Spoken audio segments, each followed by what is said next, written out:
Welcome to Ageless by Rescu. This podcast is devoted to exploring the science of rejuvenation, uncovering the most trusted experts, the must-have products, innovations, and technology in the field of vitality, aesthetics, new beauty, and cosmetic enhancement.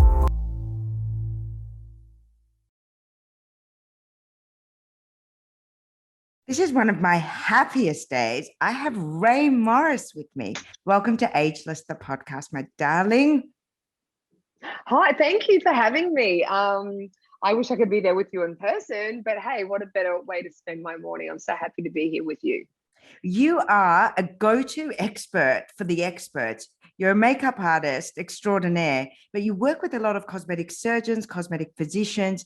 What do they come to learn from you about beauty and the face? This is something that actually changed my life. It's actually, to be hand on heart, so honest with you, that it's my favorite job. And how it kind of started was I did a very famous cosmetic doctor, Dr. Van Park. I did her makeup for her wedding. And this is back in the early days when she was learning to be a cosmetic surgeon. And she said to me once, so when I did her face, she said, "Rae, you've done something to my face and I don't know what it is, but I really love it." And this is contouring. Yes, we had been doing contouring for 40 years before it became Instagram crazy. And she said, "Will you teach me how to do this so I can use it surgically?" So then her and I would sit together and she taught me about the cosmetic world and I taught her about the makeup world. And she was the first cosmetic doctor that really embraced the tricks that we use as makeup artists. And this started a trend where what was happening is we found that most plastic surgeons, I think at the time, this may have changed, but not much. Most 90% of plastic surgeons are male, who've come from working in emergency, who want to now doing cosmetics. And so we were finding that a lot of plastic surgery procedures on women didn't always make women look younger. It made them look a little bit strange, or it wasn't age appropriate is probably the word I want to use. It was a little bit too severe. That was never subtle. And what plastic surgeons were realizing is that, remember those awful covers which magazines used to do with celebrities without makeup? I used to hate them. It was really degrading and really horrible. But really cruel. But what the power is with makeup. And surgeons started to realize, wow, you can make someone look so much more beautiful with makeup, but what we're doing facially is not working as well as we thought it would. So they started to see how makeup had sometimes more of an impact than surgery. So I came in to teach doctors that in-between world of subtlety, because what happened was a lot of women, men and female women, everyone, humans, that unless they saw a massive change, they didn't think it was benefiting them. But when they would have a makeup done, they'd look 20 years younger, but it was so subtle, they couldn't quite work out what it was. So I'm teaching them the power of subtlety, which is all about me and my brand. It's those little tricks that you can do to make yourself look younger. I think it's such an important word, the subtlety. I used to work with the makeup artist Bobbi Brown. I was the brand GM in Australia. And I brought Bobbi to Australia and I worked with her. I had the pleasure of being trained by her, not as a makeup artist, but as a brand custodian. And the thing that she always spoke about, which is very much in line with what you say, is that you should always look like yourself, only better. And whenever any of my friends went through a breakup or some big life change, they would come to me and say, "What should I do?" And I used to always say to them, honestly, the best advice I can give you is to go to a Bobbi Brown makeup counter and get one of the girls who's been trained in that philosophy of makeup artistry to show you what is the best version of you. And I definitely drank the Kool-Aid from a long, long time ago that actually your first port of call in an anti-aging, rejuvenation, transformation plan is your makeup routine. It's incredible what can be done at a low cost with absolutely no suffering, appropriate for everyone. But the thing that has always attracted me to what you do, and I guess it's the reason that the biggest names in Hollywood and modeling and all sorts of celebrities entrust themselves to you, is that you understand the anatomy of a face, men or women.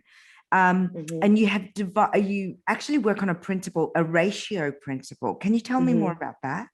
Yeah, so this is again that happened at the plastic surgery conferences. One of the world's best plastic surgeons got up and he was teaching doctors. I kept hearing this word phi, Fibonacci sequence, golden ratio, and I never really understood what he was talking about. But one thing I found really interesting is that no matter what country I traveled with these doctors or who their audience was, whether it was an Asian audience, an African audience, a Korean audience, this 5 Fibonacci sequence was being taught. And it was a technique they were teaching plastic surgeons. And I kept hearing this statement: if you make the face as close to phi as possible, you will be the most beautiful version of yourself, and you'll be the most attractive version of yourself, no matter who's looking at you, no matter your race, age, or gender. And I thought, so there's a science to beauty. And then I went deeper into this whole topic. And I have to thank Dr. Stephen Louis for this, because he taught me more about this. It's actually a philosophy that he taught me. And what it's about is that we've actually got this science. There's a beauty to science. There's actually a mathematical equation. It's not just about symmetry. And what it is that if your face is phi, okay, I'll go right back. So babies that are born that measure phi survived in tribes. We have it inbuilt in our brains that we find anything that measures phi more attractive. Again, no matter your race, age, or gender. So that's what I love. So it occurs in nature. Designers actually use this actual sequence for their products. So for example, Apple Mac designed every product based on the ratio. Sydney Opera House was built on it. Aston Martin use it for all their cars. All their cars are designed on the Fibonacci sequence. So and then I went into this a little bit further. So it's actually what it looks like. So where it kind of got discovered was in all the Leonardo da Vinci paintings, buildings like the pyramids. It's actually a mathematical equation that it's built in thirds. So what it looks like, 1 + 1 is 2. 2 plus, I'm going to go backwards. 2 + 1 = 3. 3 + 2 = 5. 5 + 3 = 8. So in the human body, it occurs naturally. And I'll give you an example. So if we look at our finger, so 1 + 1, so our finger to our full finger equals that. That plus that equals our arm. Our arm. So it's this measurement. Yeah, it's actually incredible. And so what was helping me with this? So the reason they were teaching this, that if you go to a doctor or a surgeon and you want your lips done, there's this new way of training that if you just fix one area, it can make another area look imbalanced. So it was a really important technique that you teach doctors about. Sometimes, like for example, for women, we suffer in this area quite a lot. We age heavier here. So this area, just if someone's listening, and not watching us, I'll just say it's the jawline. And the jawline, we lose that beautiful definition. And a lot of women are going and getting fillers in this area, which is making this area look more defined, but bigger and more masculine. So it's talking about we have to work on the top area of our face to lift the bottom. So it's all about getting this phi shape. So when I'm listening to these lectures, I'm like, well, I can't change structure to look phi. I can help and I can enhance it. But I thought, I wonder if there's a thing called eye-fi, because there has to be something in this. So what I did is I got in contact with my celebrity clients, or even just clients I do their makeup for a lot. I do their makeup. I've done their makeup over the years. And I asked them all to send me their favorite eye makeup I ever did of them. And this is where I had that aha moment.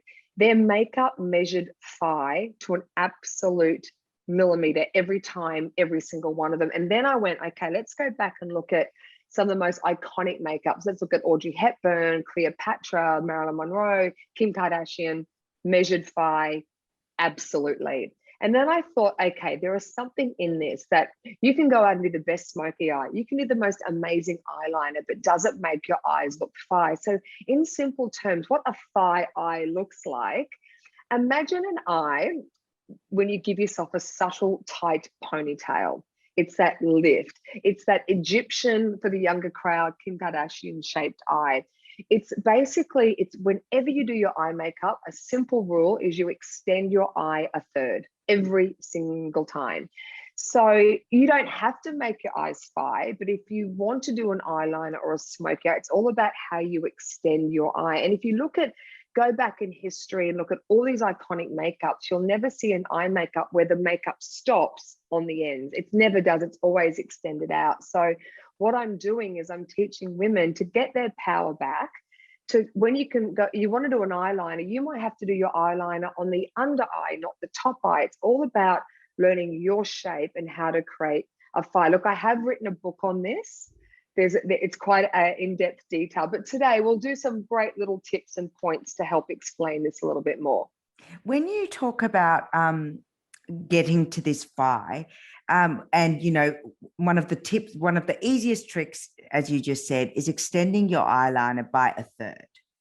Yes. So the effect that this has is that it makes you look younger, more beautiful, more lifted. Well, not even that. Like, this is the thing that I always say with fi.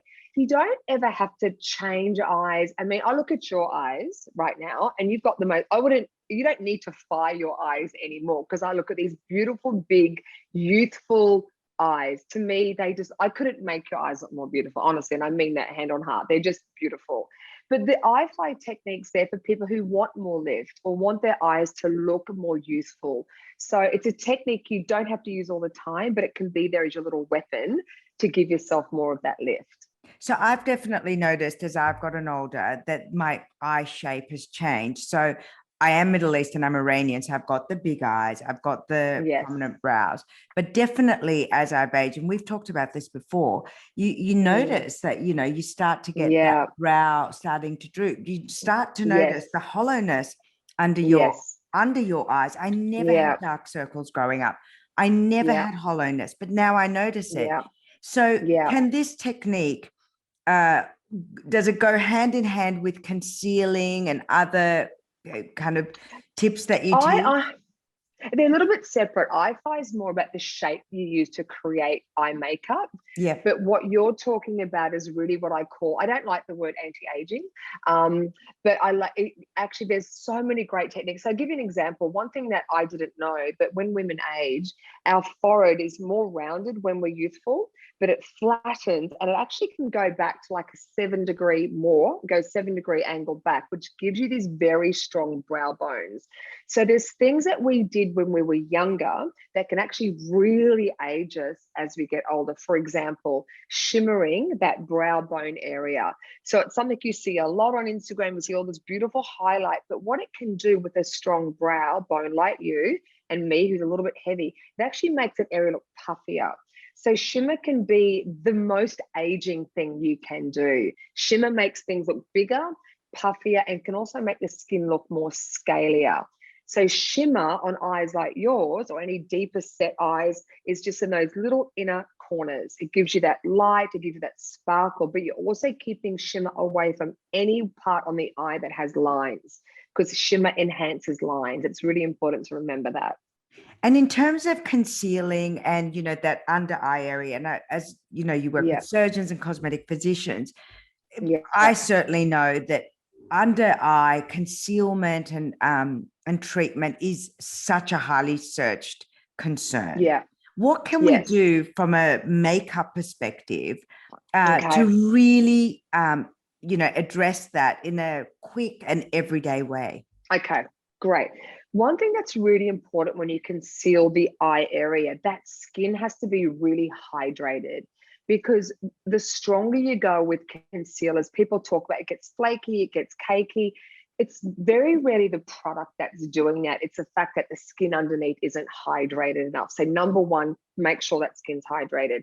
When it comes to under eye concealing, you normally have two problem areas. Where you can have both, but you can normally have one or the other.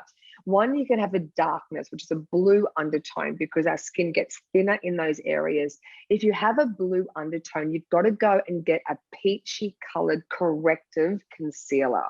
There's a couple of brands that do it really well. One of the best is Kryolan, because they specialize in burns or concealing heavy birthmarks. They have amazing concealing products, Kryolan. Bobbi Brown, as you mentioned, Laura Mercier, MAC, anything that IT, cosmetics, all have that, because that peachiness blocks the blue. So that one is going to help you. Also, don't go for those pretty light illuminating concealers. What you want to go for is very covering concealers, but use less product. So for me, it's all about getting the strongest cover you can buy, but use less of it. That gives that skin more of that translucid. Another thing, don't always remove complete blueness from your eye, because look at children. They all have it. When you remove it completely, you can actually block out your eye. So remember, having a little bit of discoloration is healthy and it's normal. So don't think that you have to remove it completely. But then when it comes to concealers, here's the trick. Buy a color that is no more than 1.5 shades lighter than your skin tone. The minute you go too light, you get grayness. 2, get a concealer that is cream based. Some really good, like the what I was saying before to block the blueness are those peachiness. Normally that with foundation on top is all you're going to need. If blueness isn't your problem, but you're just a bit dark and deep, you just want to lighten that area to lift it forward. Some great blocking concealers are high end. You've got Claire de Peau, one of the most beautiful concealers I've ever used. You've got Bye Bye Under Eye by IT is incredible. And also NARS have great concealers. And here's the trick. What you want to do is you've got to really, when you look in front of the mirror, know where those deep areas are. So when you come in and lighten that area, here's the trick. Just make sure you never put that light concealer on the part of the skin that doesn't need it. Because when you're lightening an area that's sunken and you lighten it, what it automatically does, it lifts it forward. But if you then put that light concealer onto the part of the skin that doesn't need it, you then lift that forward. So you end up having a similar problem. So it's making sure you get that concealer right into that area. And what about, you know, when you see in celebrity photos, you see the panda eye effect. Is that because they're using too light a product or too light a product? So what, and this is another really good trick to stop that, is a lot of times we do foundation and we just keep that whole eye area as a separate concealing area, which I would never do, because you're using 2 different products, 2 different surfaces that can photograph really different, which is another great tip. Always photograph your makeup with and without flash before you leave the house to selfie proof and check your face always. But I think the best trick is make sure when you're applying your foundation, you always take your foundation up right under the eye and on top of the lid, because that's going to knock out 20 to 30% of the problem anyway. So then when you conceal that area, you use less product. And remember, you can only conceal color, not lines. So concealing works best only in these inner corners. The minute you put it on skin that moves and has a lot of movement, that's when creasing happens. So I never use concealer in that part of the eye area. I only use it in the inner corners. And in these little tiny, this is a really great anti-aging trick, is put concealer that you'll always notice you've got this little gap that sinks in as we get older, gets really deep in here, like in our nasal cavity. So again, for anyone who's listening, we're talking about the corner of the eye. Outer corner, I think where you flick your eyeliner, if you're doing an eyeliner out, that little crease between the top and bottom, that gets really deep. So I like to lighten that slightly with concealer. The inner part of the eye where that real blueness happens near the nose, and why you've got some on your brush, put a little bit in your little nose corners, because your nose actually also sinks in quite deep as well. And one more tip is even a little bit in the center in between your eyebrows, that little part of the forehead, just to help bring that roundness back, because that definitely flattens as you get older. I know that you do a lot of work with Jessica Malboy, and you've done work with so many international celebrities. One of the biggest questions that we get is if you have darker complexions, the under eye circles and darkness can look like gray, and it becomes really hard to conceal. What do you do then? Okay, this is really such a great question. It's because, so I work a lot with Kelly Rowland. I'm her makeup artist when she's here in Australia. I do a lot of the Sudanese girls. The problem is they're using concealers that aren't designed for their skin tone. Again, where the second you go slightly 1 shade too pale on a dark skin, they go ash. It's just this ash problem that you absolutely. So I have a lot of Indian friends. I have a lot of Indian friends, Malaysian friends, and you know, I'm always kind of like, step away from the grey concealer, step away from the grey concealer. But it's hard. Probably not realizing it's grey, because what they're doing is they're buying a concealer for that skin tone. But because you've got blue underneath there as well, and a lot of when the dark, what happens is, and where it gets confusing, especially a lot of my Indian friends, they get quite blue under that eye. And what I know, I look at their makeup bags, and what they've been doing is, because they're really dark, they think a lighter concealer helps, but a concealer that's too light makes it worse. It makes it more ash. It's like mixing blue with a white paint. You just get gray.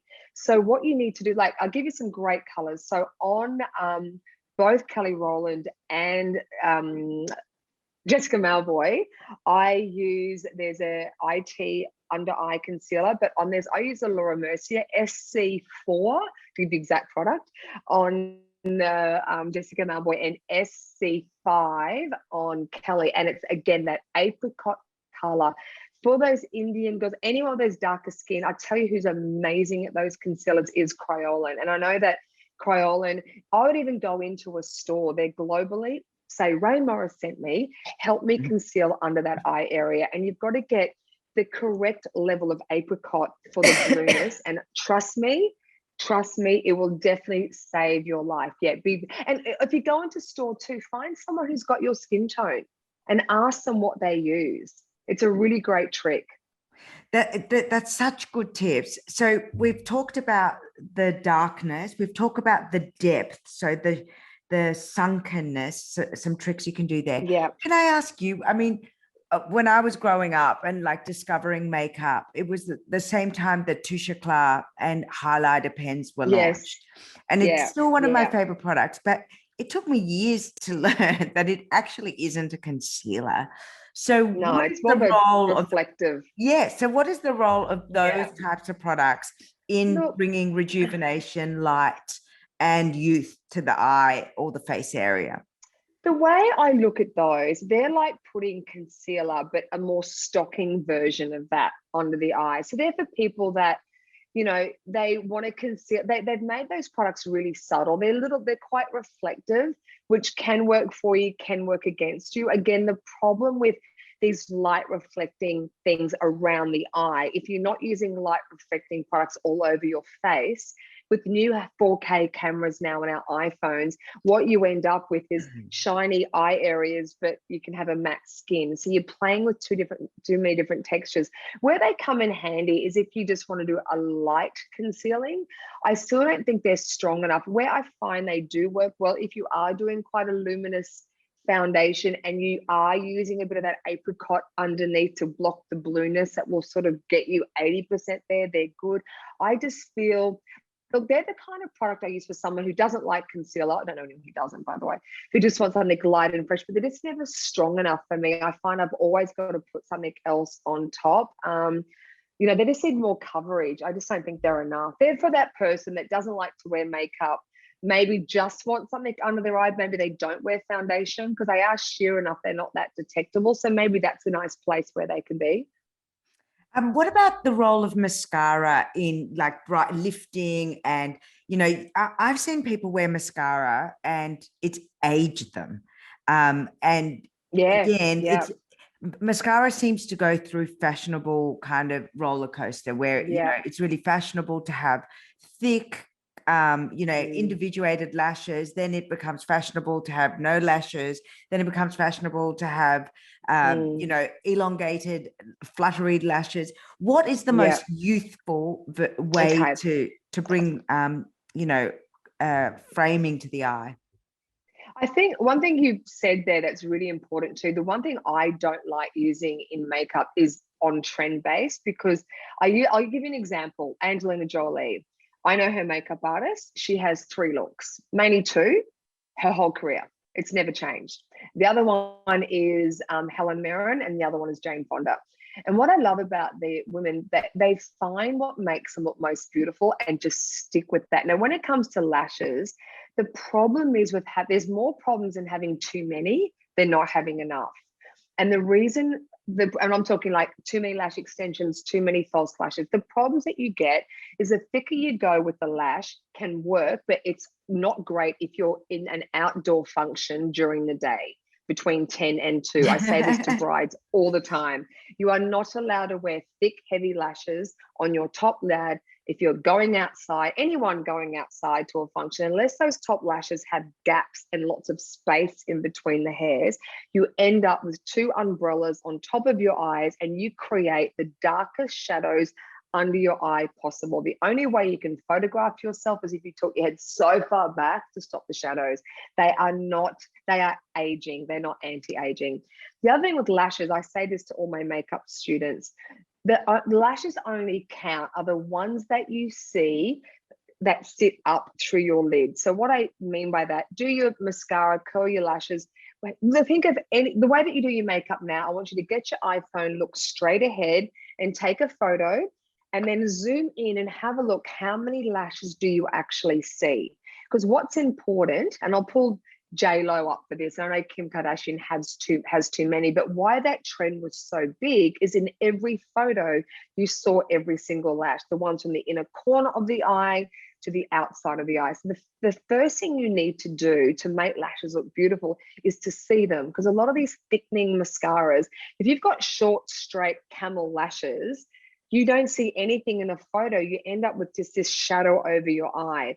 So you have to curl your lashes, put mascara on, and it's really important you see every single lash. So I think what's most beautiful is having mascara that's gentle, that's not thickening, it's a little bit more lengthening. Tube mascaras will change your life because you get no bleeding under your eye.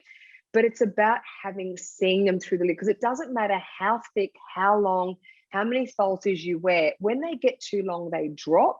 And in a photo, you're lucky to see one hair. So I think the best thing to do is get a really good eyelash curl. Maybe get them tinted and get a really good eyelash curler.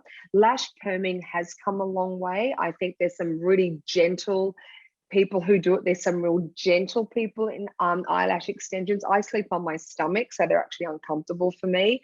But I think less is best, lift is best. And then if you have an outer eye that is dropping a little bit, maybe you can put a subtle couple of little baby extensions or stick-on ones, but they have to always curl up into the lid. That's really important.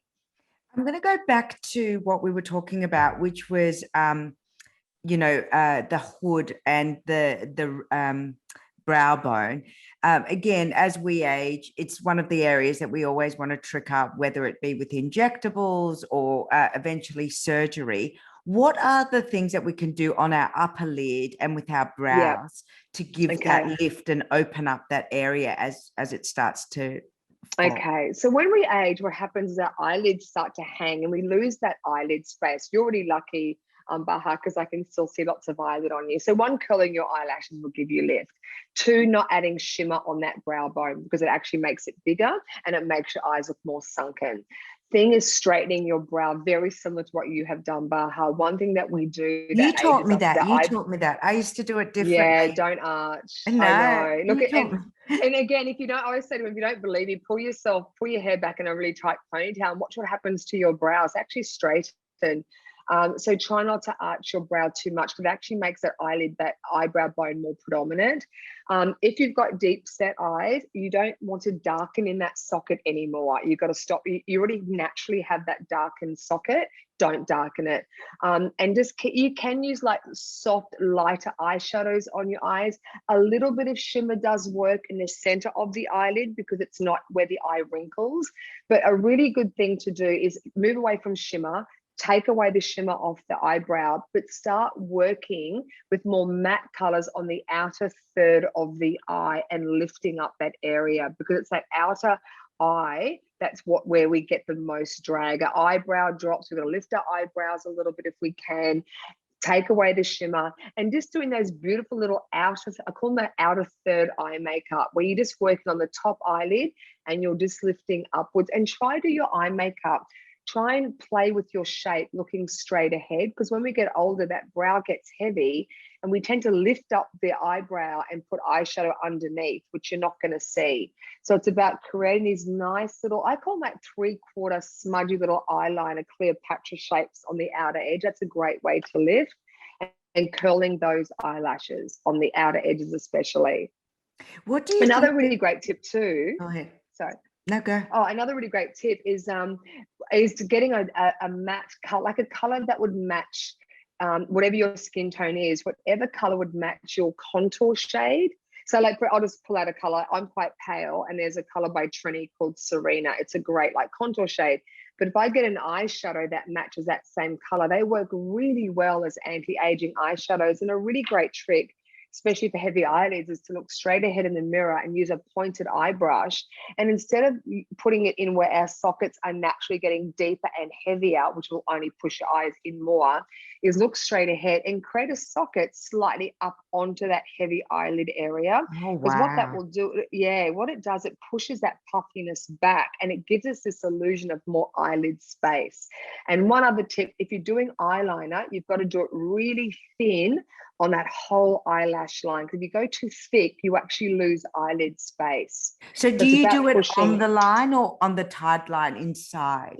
Depend. Inside, if you've got quite a big eye. If you've got a smaller eye, no. But I've made a brush that makes this fill-proof. It's a square liner brush. It looks Oh, I love that. crazy. Most people haven't seen this before, but a square lash liner brush is fill-proof, especially one I can't see doing makeup without glasses. But using like a gel liner, gel eyeliners are my favorite. And all you need to do is you just push it into the eyelash line. Just push it, push it, push it. And what you end up, this stamping technique, you just go and stamp, stamp, stamp, and then you end up with this perfect eyeliner that is easy to create. And would you use a black or a brown? Is there a more flattering Look, shade from yeah, I think. Sorry, I'm interrupting. Sorry to jump into there. These are going a little bit flat too. I hope this noise doesn't cut out. A great color that, like, if you know you suit black, go for black. And I think if you're going to go black, go really black. Inglot have a great one. Number 77 is one of the blackest gels I've ever seen. It's incredible. The great thing with gels, they give you blending time, but when they dry, they're waterproof. But I also think chocolate brown, and for me, I'm really cool tone, so I'm someone that prefers silver jewelry over gold. So if I'm going to pick a brown, it's going to be more of a cool brown, not a rusty brown. Or a great color for cooler skin tones, so think, do I like silver over gold? Grays, dark grays are a great color to use as well. And finally, I could speak to you forever, and I know everyone is dying to find out all your tips. We will come back to you. I feel like there's We'll do part two. We will do many parts. But what about the brows? Are there anything we can do with makeup that will mimic a brow lift? Is there a color that we should, consider tinting our brows, or is there a way of shaping them? I'll tell you a really great trick. I've got really sparse brows, menopause, IVFs. I've got so many patches. The best thing that has saved my life are these brow mascaras. This is a Benefit one. I know Hourglass. There's so many brands. Hourglass have a great one. And I've got grays, and my brows are quite thin now. And I find with these mascaras, I rub it into the skin. It actually fills in the gaps. It covers the grays. It lifts them, and it sets like a hairspray. I wish I should have actually well, that looks good. I can really see that. It's so good. I wish I could. I should even send you a little before. I might do a before and after and send you what it looks like. So brow mascaras cover the grey. They definitely thicken them. Finding a really look. If you've got a little bit of hair, a brow artist even if you go to them once, that will change your life. I mean, in Sydney, Jazz Pampling is my absolute go-to. Another great trick too is getting a really sharp, precise angle eyebrow brush. This is my number 16 with a gel brow. They're from Mecca and online, right? Yeah, just all on my website. I've got some great little tutorials on my YouTube, I'll put a link. on my Instagram. I'll definitely put a link. Yes, because I think visuals do help, and just doing nice little strokes. But look, a really great tip when you're looking at your brows, just check they're not coming too low and giving that angry face towards your nose. So a great trick, if you've got enough hair in this, which a lot of us do, because we did overpluck our brows in the 70s and 80s, which tends to mean that we've got a bit of like a tadpole shape, thick and then thin on the ends. So if you've got enough hair, a great trick is I get tweezers and I just try and take out a line underneath the bottom hairs. I know it's a bit hard if you're listening and not having a visual on it, but basically what you want to do is stop any triangular or brows that come down towards the nose, because that's how we age. The brows drop here. Yeah. You want to give yourself a lift. And how you do that is you just pluck a little fine straight line underneath, and it just lifts, it just opens up the whole eye. It's a really great trick. But brown mascaras will change your life. And what is your view on darkening or lightening brows? Because there's a lot of kind of conversation around, oh, when you lighten your brows, it makes you look younger. If you darken your brows, it stronger. Look, what do you think? It all depends on your eye color, your skin tone, your hair color. That's why brow mascaras are great to play with. You can buy them and they can lighten your brows and darken. It's just a temporary fix. So it's something, look, I do look at sometimes women when they're going grayer and they've got really dark eyebrows, light them can definitely happen. But the great thing, you can do them just with mascaras. So it's a great thing, you can actually do a test. And you know what I always say, when you're trying a new look, take lots of selfies. It's a really great way to see if you like it or you don't like it. I do find, if in doubt, go lighter. It's definitely a great trick. And look, if you've got that brow where it is that bit of a tadpole, really thick and dark in the middle and light on the out, like thin on the ends, getting a light mascara and just do it, painting the middle dark section is a nice way to balance. But they're great, they're temporary. And if you really like it and you go to a really good salon and a really good colorist, you can get them to color your brows to match your hair at the same time. Oh God, there's such good tips. Do you like tattooing and feathering? No. Are you a fan? No. I wish. I'm seeing too many, to be honest, too many scarring and too many. I mean, the plastic surgeon said it's one of the biggest thing they see an increase of why people come to cosmetic doctors is to have them removed. Look, I think for every bad, there are good ones out there, but I see one good for every 1,000 bad. And the problem to this, there's so much scarring, and a lot of the imagery that we're seeing is when people do it for the first time. And those photos you are seeing within a week of them tattooing, I see a lot of those people 3 to 6 months later. I'm seeing fading to pink salmon brows. I'm seeing touch-ups. You can never get those lines at the same time.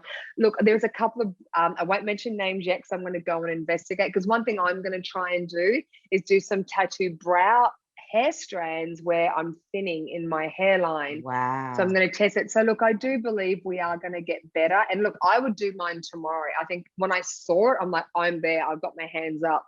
And I have seen a couple of good results, but I'm seeing too many not so great. And I think that comes down to training. I'm not comfortable with the amount of training required. Plus you are cutting a skin, and every brow, like it's on a rounded surface. So you are hitting skin. I think you and I, the great thing about us, we have great personal contacts, a lot of cosmetic plastic surgeons, and I just listen to them first. And I go, what do you think? That's what and yeah, the idea of Ageless is to really bring the best of the best together and to give the correct information. Yes.